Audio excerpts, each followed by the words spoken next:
Hey, what's up guys? John here. In this video, I'm going to talk about why the black communities and Latino communities are going to greatly suffer due to this mask mandate that's being forced on everyone.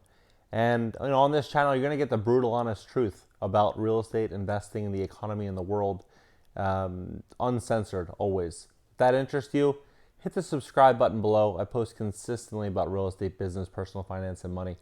The mask, what this mask does, just to recap, because a lot of people think it just slows the spread, but it doesn't, obviously, or if it does a horrible job at it. If you look at the charts are off the hook. They're just scaling up like this, yet everyone's wearing a mask and essentially complying. But the more they test, the more cases that they have. But if you look at the actual data, you're not having more fatalities. So what this mask does to these communities is it blocks connection from one another, and black communities and Hispanic communities are built solely on face-to-face human connection, friendship, and long-term rapport. They go to the same restaurants over and over again, same mechanics over and over again. All these customers, they have this connection, and that's how that business survives. While black communities and Hispanic communities are built in the service industry. They're the nuts and bolts of this state, of this country. Without those communities, everything falls apart. Everything. And this is where we're going right now, is with this mask mandate, people are not connecting at the same level that they once were with other people. And as this continues to progress, people feel more comfortable spending their money on Amazon, spending it online, value shopping, looking to save every single penny because they're tight on cash themselves. They're not supporting small business. Small business can't compete with Walmart or Amazon or Walgreens or any of these big chains. And because of that and the lack of connection, these companies are going to go completely under. In connection with that, you also have the orders from Governor Newsom and de Blasio and these other politicians in California and New York making these ridiculous requests on their citizens and business owners to abide by these new protocols for safety that is basically a recipe for bankruptcy. Newsom just issued a new rule: no dining indoor or outdoor of a restaurant, pickup only. Yet the lease price stays the same. Workers' comp stays the same. Insurance, utilities, workers' wages all stay the same, yet their income reduces by 90%. This is a recipe, it's a mandate for bankruptcy across all of these communities, all of them. And what's going to happen? What is going to happen? They're going to lose everything. They're going to lose their home. They're going to lose their stream of income. They're going to lose, a lot of them are even going to lose their family. And this is being mandated right now. This is just what's happening. It's unfortunate. It really is unfortunate. This is what's happening. And if they have a bankruptcy on the record, they're not going to be able to buy a property or buy anything for 3 to 7 years. If they don't have stable income, even if they don't get the bankruptcy, they don't have stable income, 2-year stable income, they don't have cash in the bank, they don't have good credit, they're not able to buy property, they're not able to seize any other investments. And the reality is a lot of these people are probably going to have to sell their home because they don't own any other assets. Now, if they have to sell their home in connection with everyone else in the community that's in a similar situation, and they all list their homes for sale around the same time, or they get foreclosed on, then what happens is supply and demand. Prices come down and wealthy investors come in and buy this property. As they buy this property, they start to change the communities. So let's look at Hispanic communities. Hispanic communities, for the most part, are working class people. All they want to do is have a nice family, a big family, have their parties, go to church, work hard. They don't want to stir the pot. They want to follow the rules. Good people, good people. And these communities are going to suffer. That community as a whole is going to suffer. Black communities, for the most part, good people. 95% of black communities and business owners are solopreneur, meaning one man or woman runs the entire business. They're the accountant, they're the bookkeeper, they're sales. They do everything.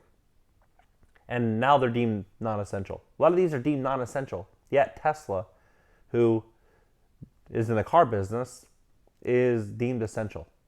It's very It makes very little sense, no sense to me, honestly. And this is going to continue to progress. You're going to start to see more and more and more pain going into the Hispanic and Black communities outside of the urban areas. And as this continues, investors are going to roll out there and start buying as many properties as they possibly can, increasing the rents as much as possible, because their wages are going to be falling. Their wages are going to be falling because they're going to be losing everything. And as that continues to happen, then they're going to reduce rents to as much as they possibly can charge.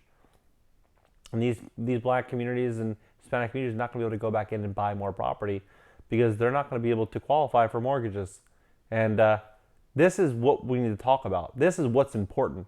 We want to say saving lives, every life matters, but it does. And I agree. But I think we should look at the true facts to see if we actually are saving lives, because what I know is we're destroying lives. We're destroying them by the tens of millions. Black communities, for example, single motherhood rate is over 70%. What does that do when you also add in increased loss of business and then the face mask where you can't connect with your partner at the same level? Your kids are going to school online. You're staying at home. If you're a single mother, staying at home, watching your kid online. Now you have to pay for lunch because they're not getting lunch at school any longer. And now you're trying to work a side hustle or a side business because your husband's business went out of business. All that's going to do is divide families more. It's going to make it harder for people to connect. And this is the greatest tragedy and why I believe we're going to see huge losses in these communities. It is a shame. It is an absolute sin. And I really hope people start to look at these facts and the numbers, because if they did, I knew for a fact that people would take a step back and say, you know what, this mask actually doesn't work.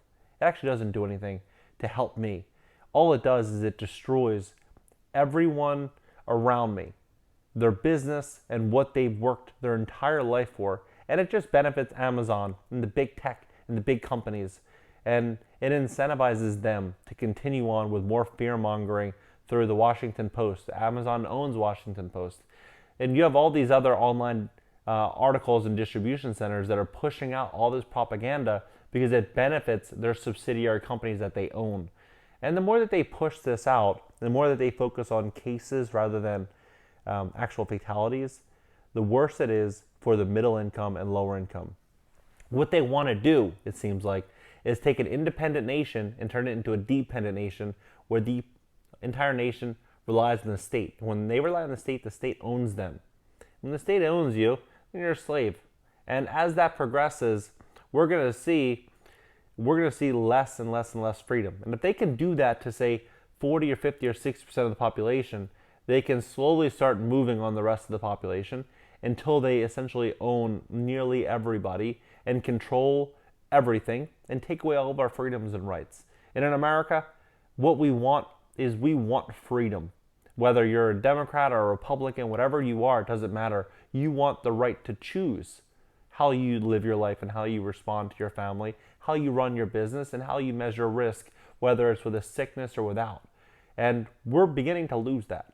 We are, as a people. And this is going to impact everything. It's going to impact everything. Real estate investing before is pretty simple. I mean, people would go out and some people would want to be value-add investors where they buy a property and add value to it and make money there. Other people would want to go out and buy a brand new shiny building. You have a lot of these other real estate people that want to buy the huge 200, 500 unit buildings that are all brand new and charging top dollar for rents. These people, they're going to lose everything for the most part, unfortunately, over the next couple years, many of them, because rents are decreasing and they're buying these properties based on huge rent growth, 3% a year, because that's what it's been doing the last 60 years. That's going to change. Incomes are going to come down. And they're going to come down across the board. They're especially going to come down in Black and Hispanic communities, but they're going to be coming down across the board. And vacancies are going to increase, evictions, all the stuff is all going to increase. It's going to be more expensive to operate. And as this continues, people aren't going to be able to hold on to their properties. So if you are buying a property, and let's say there's two buildings, one is a 4 unit here, and this is $1 million, so you're paying $250,000 per unit here. And there's another one right next to it, and this is $100,000 per unit, but this one is a fixer-upper. This is going to do way better because this one, you can only reduce rents so much to where you're still profitable. This, you could reduce rents dramatically and you'll always be the winner. So you'll control the market. You'll essentially be the boss of this person. Even though this person thinks that they're the boss of you, no, you're the boss of this person because you make the decisions on how much things are renting for. So with that being said, this is something we need to really focus in on, is value add, fixing up properties where you can buy them very, very, very inexpensively, ideally near a metro line or some line of transportation. And why this is important is because people are going to have an issue even with having a vehicle. So if you have a car, that might be $600 or $700 per month. If you factor in a $200 car payment, $100 for insurance, $50 a week for gas, and then you factor in repairs, if you broke it down and divided it over an annual basis, it'd be about $600 or $700 per month. So if your average person is making $2,400 or $3,000 a month on their wages, this could be a week's worth of labor. So you putting them in a position where they can live at a very affordable location near a line of transportation that can take them to work, that is a very big value add. So focus on these types of things. Also, you want to be in a dense area with a housing shortage where people want to be. That, I think, is going to be a really competitive advantage going forward. Affordability is the number one thing that you should be thinking of with investing. In a great market, in a really hot market, what people want is amenities. They want to be, they want to live above their means and have a beautiful view and have a great yard and have pride of ownership and have all these things. When times aren't so good, they want to be comfortable. They want a good, nice place to live, but they want to be financially comfortable, and they're not looking to extend themselves because they just learned a hard lesson in the market crash. So these are a couple things you want to take into consideration. I believe there's going to be a lot of investing opportunities in these Black and Hispanic communities because of how the government and mayors and politicians are handling this shutdown, this lockdown, and they're really, really impacting those communities the most. And I think that is where the most depression is going to come in terms of pricing, is going to be in those communities. So if you can get into those communities near a metro or transit line, then I'm sure you'll find great value, and over the long term you'll do quite well. However, I think what would be even better than that is if we all stood up together and fought against what the government's attempting to do to these communities and to all of us, because at the end of the day, we're all people and we all need to unite and stand strong together. And what the government's now doing is dividing us through religion, through politics, through race, through everything they can possibly do, because the more they divide us, the more they control us.